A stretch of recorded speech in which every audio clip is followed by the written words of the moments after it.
bienvenue dans notre émission Sous les projecteurs de Chalon TV. Et vous voyez qu'aujourd'hui on est dans un cadre un peu différent, notre studio principal ayant quelques problèmes électriques. Donc aujourd'hui une émission toujours thématisée sur le handicap et l'insertion professionnelle des personnes handicapées. Donc je reçois Étienne Giraud, qui est le chef de service du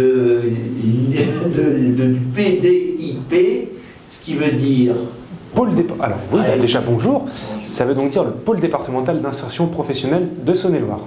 Donc comme vous l'avez entendu, il y a insertion professionnelle, hein. Donc c'est une structure qui est récente, qui a 5 ans. Alors cette émission elle tombe bien aussi parce qu'elle s'insère dans une semaine sur l'insertion des personnes handicapées au niveau national, hein. Donc voilà, on fait de l'actualité. Voilà. On est dedans. Alors, vous allez nous parler un petit peu de ce pôle d'insertion professionnelle départemental. Donc ça veut dire que si c'est départemental, ça veut dire est-ce qu'il y a d'autres départements qui ont ce type de structure, ou est-ce que la Saône-et-Loire se distingue des autres départements? Alors la Saône-et-Loire se distingue des autres départements. En tout cas, pour ce qui est de la région Bourgogne-Franche-Comté, nous sommes les seuls. Au niveau national, il y a peut-être 2 ou 3 autres structures à peu près similaires, mais on est vraiment une structure quasi unique en France. Alors c'est une structure donc, qui a 5 ans, comme je l'ai dit, et qui a été fondée par 3 associations. Donc vous nous dire un peu lesquelles et qu'est-ce qu'elles font en dehors du pôle d'insertion professionnelle. Alors la première. Alors on a été effectivement fondé par 3 associations qui sont encore les associations qui siègent à notre conseil d'administration. Donc la première, et ça dans l'ordre, je ne sais pas, il n'y a pas d'ordre de priorité. Les papillons par exemple. Par exemple, les papillons blancs d'Entre-Saône-et-Loire. Donc les papillons blancs d'Entre-Saône-et-Loire, une grosse structure du médico-social, basée entre le bassin minier, donc basée à Blanzy, entre Blanzy et Paray-le-Monial, qui intervient sur un champ assez large du handicap, allant d'un ESAT. Donc j'expliquerai après ce que c'est qu'un ESAT et pourquoi ça nous intéresse particulièrement, à un champ qui va être de l'autisme, des foyers d'accueil médicalisés, enfin vraiment un champ très large, principalement tourné sur le handicap.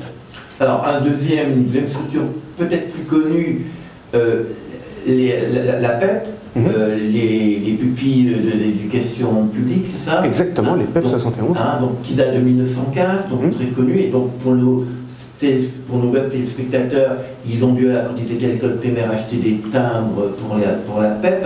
Peut-être. Il y avait une cotisation presque obligatoire. Donc les PEP sont sur tout le territoire. Et les PEP, leur travail a un peu évolué. Alors, quel est actuellement que font les PEP actuellement dans notre département et ailleurs?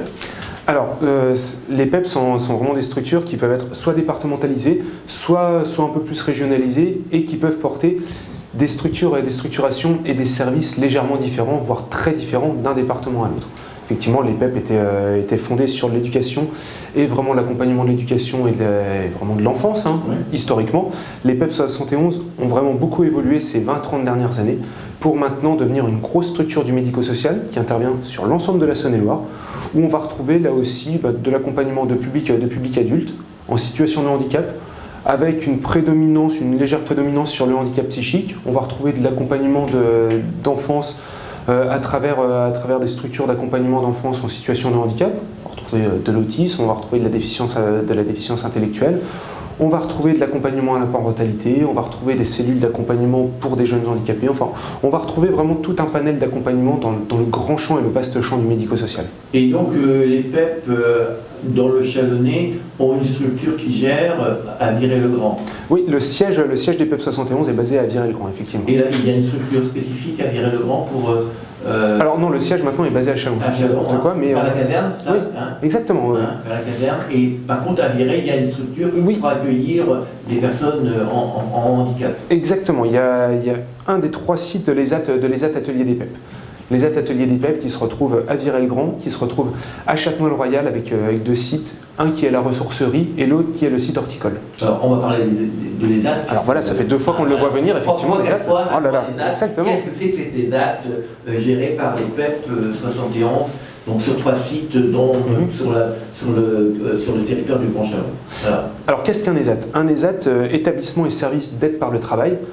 Pour les personnes un peu plus anciennes ou les personnes qui ont en tête généralement CAT, ça parle plus, le centre d'aide par le travail. C'était l'ancienne dénomination jusqu'à 2005 et la loi de 2005. Mais pour encore beaucoup de personnes, c'est le CAT, voilà, quand on parle.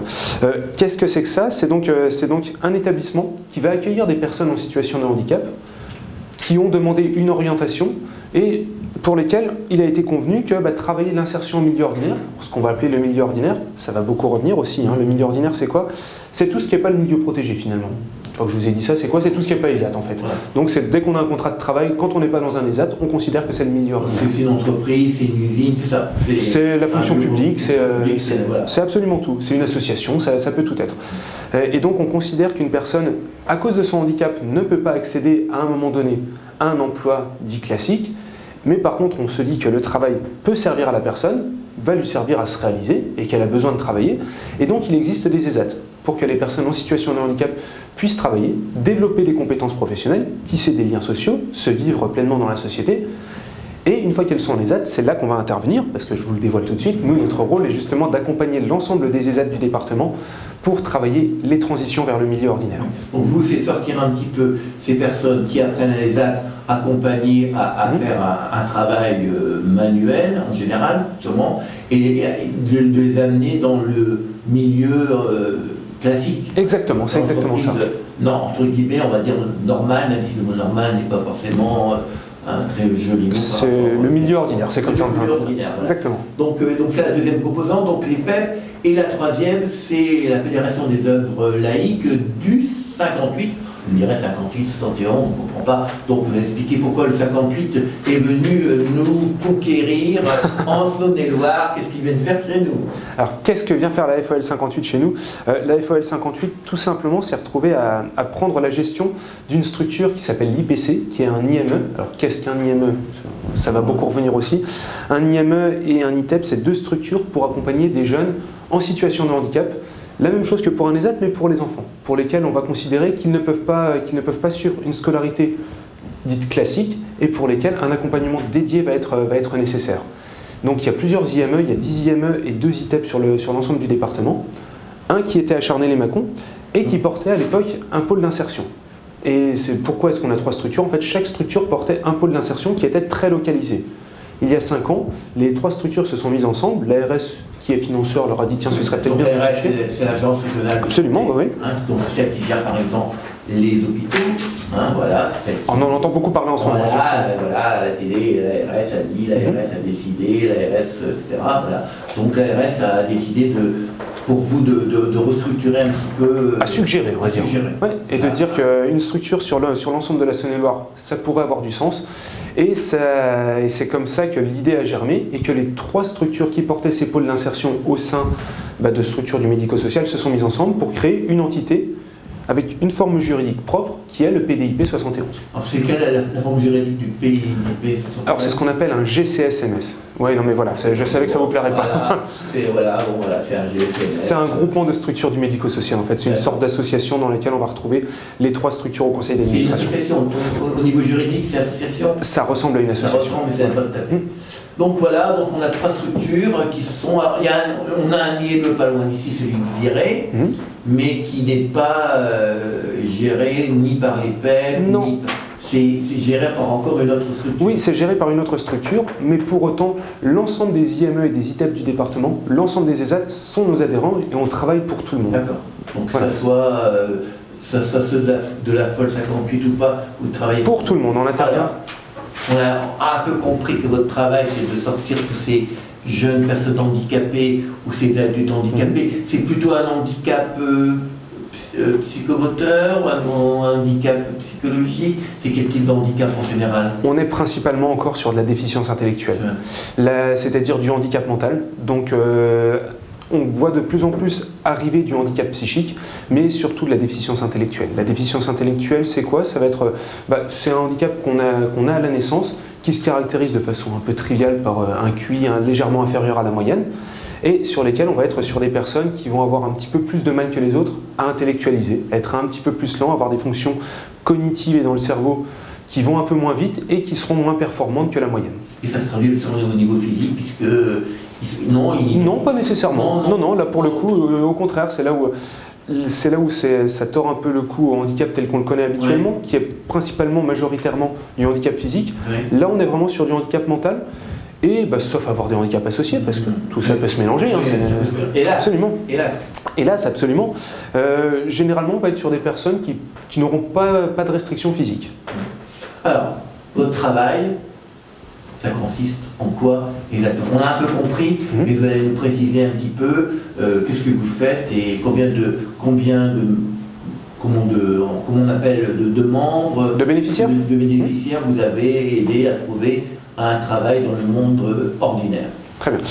Alors, en quoi ça consiste? Donc, nous, notre travail, à partir du moment où une personne qui est accompagnée au sein d'un de ces établissements fait part auprès de son personnel éducatif ou de son personnel encadrant de sa volonté de s'insérer en milieu ordinaire, ils disent j'ai envie de travailler en milieu ordinaire, j'ai envie d'être perçu comme tout le monde, de sortir du parcours purement handicap, parce que c'est ça aussi, de se dire j'en ai marre, je souhaiterais au moins tenter. À partir de ce moment-là, on fait appel à nous, on va intervenir auprès de la personne pour travailler avec elle son projet professionnel. C'est-à-dire qu'on va lui demander ce qu'elle veut faire. Et pour travailler ça, on se repose sur 3 piliers. Le premier, c'est qu'est-ce qu'elle souhaite faire. Ça, c'est le point de départ. C'est parce qu'on ne va pas forcer une personne, on va lui dire tiens, il y a des postes dans telle entreprise, il faudrait qu'il y aille. On ne va certainement pas faire ça. D'une part, ça ne fonctionnerait pas et on ne se verrait pas faire ça. Donc, qu'est-ce qu'elle veut faire? Qu'est-ce qu'elle sait faire? On va regarder ses compétences, son savoir-faire. Qu'est-ce qu'elle a comme diplôme? Qu'est-ce qu'elle a pu faire? Qu'est-ce qu'elle a développé au sein de l'ESAT? Et le troisième point qui semble un peu plus marginal mais qui pourtant est essentiel, on va regarder sa mobilité, sa zone géographique. Parce que sur les typologies de public qu'on accompagne, on va être sur des mobilités très restreintes, parce que l'accès au permis de conduire reste compliqué. Et donc on va être au mieux sur de la voiturette, ou alors quelques voitures, mais sur de la voiturette et des zones géographiques qui vont être très limitées. Ce qui veut dire qu'une personne qui va être à l'ESAT de Viry-le-Grand par exemple, la personne peut habiter à Châlons, ça nous donne une zone un peu plus large. On a des ESAT un peu plus ruraux, par exemple à Chauffaille, par exemple à Joncy, par exemple en Bresse. C'est tout de suite plus compliqué. Donc on intervient avec la personne, on lui demande ce qu'elle veut faire, on travaille avec elle, on construit, on essaie de vérifier, on fait des tests, c'est-à-dire qu'on va la tester en stage, on va la tester sur ce qu'on appelle des mises à disposition un peu plus longues, et puis on travaille progressivement. On essaie de voir l'ensemble de l'environnement de la personne également, parce qu'on ne travaille pas l'insertion sans travailler le reste. C'est-à-dire voir est-ce que la famille est partie prenante du projet, est-ce qu'il y a une famille, où est-ce qu'habite la personne, qu'est-ce qu'elle a comme soutien, et travailler tout ça progressivement, parce que sortir d'un établissement, c'est pas si facile que ça, parce que quand on est au sein d'un établissement, il y a tout le reste qui gravite autour. C'est-à-dire qu'on a des personnes qui viennent vous aider sur toutes les problématiques un peu administratives. On peut avoir des personnes, on peut avoir un logement qui est lié, on peut avoir un SAVS, un service d'accompagnement à la vie sociale qui passe pour vous aider à faire des courses, pour faire la cuisine. Enfin, on peut avoir tout ça mis en place et sortir du milieu protégé. Tout seul. Tout seul, donc ça se travaille, et notre principal allié, ça va être le temps. C'est-à-dire qu'on travaille progressivement, on accompagne, et ensuite, dans le meilleur des cas, ça se réalise, on réalise une insertion, et là on continue d'accompagner la personne. Et il faut trouver un employeur. Alors, effectivement, non mais ça va, effectivement, pour moi ça va sans dire, mais vous faites bien de le rappeler. Donc vous êtes au niveau des entreprises, oui. Votre travail aussi c'est de les contacter. Oui, et absolument. aussi, ça a quand même évolué au niveau de la loi, puisque les entreprises sont fortement incitées à employer un certain pourcentage de personnes handicapées. Absolument, c'est ce qu'on appelle l'obligation d'emploi. C'est combien de pourcents? On est à 6% pour les entreprises de plus de 20 salariés. Ouais. Voilà, 6% avec la possibilité de faire un mix, d'avoir recours à des ESAT, enfin je vous passe les détails techniques, mais oui, c'est une incitation, c'est ce qu'on appelle une discrimination positive, se dire, si on n'appelle pas ça une taxe mais une contribution, parce que les entreprises ont le choix, on peut choisir d'embaucher ou de payer, absolument. Donc les entreprises, la mentalité a un petit peu évolué. La question nous est souvent posée, est-ce que c'est parce qu'ils ont une obligation que les mentalités évoluent? De notre point de vue, pas nécessairement. Je pense vraiment que les mentalités évoluent parce que grâce à des personnes comme vous, c'est-à-dire nous faire inviter des professionnels comme nous dans les médias pour en parler, et on y viendra après dire que les compétences sont là, qu'il existe des possibilités, mais également parce qu'on parle de plus en plus de société inclusive, qu'on parle de plus en plus de mettre les personnes en situation de handicap au sein de la société, ce qui se passe sur le secteur enfance, et ça tout démarre de là, de dire que des jeunes en situation de handicap, on essaie de les mettre au sein de classes avec des soutiens scolaires, la même chose en entreprise. et de faire comprendre que finalement c'est possible, voire même souhaitable. Ça, on aura l'occasion de le développer après. Alors, ce que vous dites, nous, on peut le confirmer par rapport à l'autisme.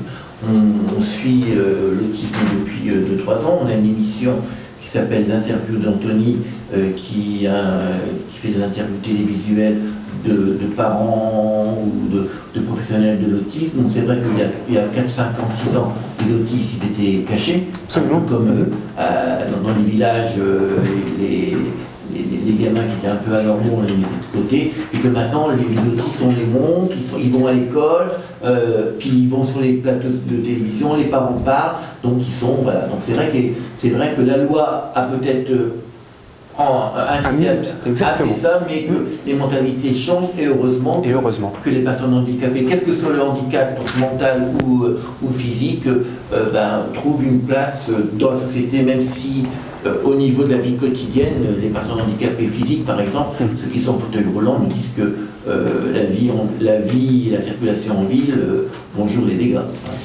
Oui, après c'est toute typologie de handicap. Après attention, ce que je vous dis, c'est pas que toutes les entreprises sont absolument ouvertes, sont accueillantes. Je vous dis que c'est mieux qu'il y a 10 ans. Ça ne veut pas dire qu'on est encore dans une société angélique. Alors, donc, vous avez trouvé, donc vous avez défini le projet, vous avez amené des compléments pour que cette personne puisse se débrouiller toute seule, vous avez trouvé l'entreprise, et après, pof, ça s'arrête ou vous continuez? Et après, ça continue, figurez-vous. Une de nos grosses spécificités, c'est que nos accompagnements n'ont pas de fin. Donc c'est-à-dire qu'on sera toujours là. Alors, on sera toujours là, tant qu'on aura du financement, on s'entend. On sera toujours là pour accompagner la personne. Et donc on reste avec un appui plus ou moins régulier, plus ou moins soutenu, en fonction des personnes. C'est-à-dire qu'une fois qu'elle est insérée, généralement, on intervient très régulièrement quand elle a signé son CDI. Donc on essaie d'étayer un petit peu tout ça. Et puis après, on se fait un peu plus discret. On passe de temps en temps, on passe un petit coup de téléphone pour voir si tout va bien. On appelle l'employeur, parce qu'on est également au service de l'employeur, bien évidemment. On essaie de voir que tout va bien, et puis on essaie d'accompagner dans la vie personnelle également. Ça rejoint ce que je vous disais tout à l'heure, c'est qu'on va mettre en place toutes les actions qui concourent au maintien dans l'emploi et à se sentir bien dans son emploi. Mais une fois qu'on a dit ça, finalement, vous et moi, on peut le constater tous les jours. Qu'est-ce qui fait que ça ne va pas bien dans son emploi? Une situation personnelle peut avoir une grosse répercussion à l'emploi. Donc on essaie d'aplanir un petit peu ça, parce qu'on est sur des personnes qui sont compétentes, qui peuvent travailler, mais on reste sur des personnes vulnérables. Voilà, le terme c'est vulnérable, c'est de se dire qu'il faut quand même qu'on intervienne pour vérifier que tout fonctionne bien. Et dans le meilleur des cas, je vous dis qu'on n'a pas de fin, le meilleur des cas c'est que les personnes nous disent au bout d'un moment, c'est bon, j'ai plus besoin de vous, tout se passe bien, je me sens prête. Le médico-social et l'accompagnement, j'en ai eu depuis tout petit, on a eu le cas récemment, c'est pour ça que je vous en parle, un jeune qui nous a dit maintenant j'ai plus besoin de vous, voilà, je souhaite que vous arrêtiez de m'accompagner. Écoutez, on le vit plutôt comme un succès, nous, pour le coup. Il n'y a pas d'obligation légale de les accompagner jusqu'à ce qu'ils aient 90 ans. Alors non, aucune obligation légale. C'est là où on a encore cette chance-là d'avoir une certaine souplesse et qu'on intervient. On n'a pas d'obligation de résultat, mais une obligation de moyens. C'est-à-dire que vraiment, on intervient vers les personnes, pour la personne et dans l'intérêt de la personne. Donc c'est vraiment, si la personne nous dit « je veux plus que vous m'accompagniez », on ne va pas le forcer, ce serait complètement contre-productif. Par contre, la personne sait qu'elle a toujours notre numéro de téléphone. Si toutefois quelque chose se passe mal, elle sait qu'elle peut nous contacter. Donc il y a un suivi qui vient de votre part, qui est mené par vous, puis il peut y avoir un suivi à la demande des bénéficiaires de votre structure. Bien sûr, oui. Ainsi, voilà, elle se sent mal, elle peut vous appeler, voilà, j'ai un problème. C'est exactement ça. Dans mon travail, avec mes collègues, ou par rapport au poste de travail, ou dans ma vie. C'est ça. Et vous êtes là pour aider. Donc là, vous avez, en général, la structure a combien de personnel? Alors on est 6 salariés. 6 salariés? Oui. Et il y a des bénévoles ou... Non, uniquement 6 salariés. Et ensuite, on s'appuie beaucoup sur tout le partenariat qu'on a pu tisser, c'est-à-dire l'ensemble des structures avec lesquelles on intervient, l'ensemble du champ médico-social, parce qu'on n'est pas les seuls à intervenir, l'ensemble des services de tutelle, de curatelle, en fonction de qui intervient pour la personne. Et les 6 personnes, ils ont quel type de formation Alors, c'est très varié. Très varié. Oui, c'est très varié. On va d'une formation d'éducateur spécialisé, éducation CESF. Ouais. On va être sur des personnes, profil plus conseiller à l'insertion, des moniteurs d'atelier. Enfin, on a un peu tout type de profil. Alors, dans votre des clients qui présentent de votre pôle départemental d'insertion professionnelle, on a la 3e page, on a un peu les chiffres. On a les chiffres, absolument. Toujours évalué, c'est l'argent quand même du contribuable, de notre argent. Donc on a les chiffres, voilà les chiffres clés, je montre à la caméra. Alors, de tout ça, combien de bénéficiaires vous avez réussi à réinsérer dans l'emploi ordinaire, comment ça se passe, etc. etc. Est-ce qu'on peut avoir Bien une sûr. vision globale, hein, on ne va pas prendre chiffre par chiffre, mais vous faites comme vous voulez. Non, de façon très globale, on est sur une trentaine de personnes qui ont été insérées en milieu ordinaire. Une trentaine de personnes, là-dedans une majorité de jeunes, parce qu'on intervient, là je me suis beaucoup basé sur le public adulte, mais sur les jeunes, et on a vraiment des leviers d'action formidables en travaillant des contrats d'apprentissage, en travaillant d'insertion. Des jeunes d'IME en particulier? Des jeunes d'IME principalement, d'IME ou d'ITEP. L'ITEP, c'est un peu le pendant, mais sur des troubles du comportement. Je ne rentre pas dans les détails. Vous m'avez dit pas de détails techniques, genre. Non, bon, un petit peu, mais... Oui. Donc voilà, principalement des jeunes et des adultes également, qui ont signé, on va dire une quinzaine d'adultes qui ont signé des CDI. Et pour les jeunes, effectivement, principalement du contrat d'apprentissage. Et ensuite, on va les accompagner. Si toutefois, ça se passe, ils ne trouvent pas de CDI à la fin, on continue de les accompagner pour trouver un emploi. On les accompagne en lien avec la mission locale, en lien avec Pôle emploi, en lien avec Cap emploi. Et pour les adultes, pareil. Ensuite, on continue de les accompagner. On a eu une personne qui s'est retrouvée licenciée parce que la structure dans laquelle elle était a dû fermer. Et on l'a accompagné à retrouver un emploi. Il a retrouvé un CDI très rapidement. Est-ce que c'est pas le rôle des IME de faire en sorte que leurs élèves, je sais pas comment, trouvent un emploi? Si, tout à fait.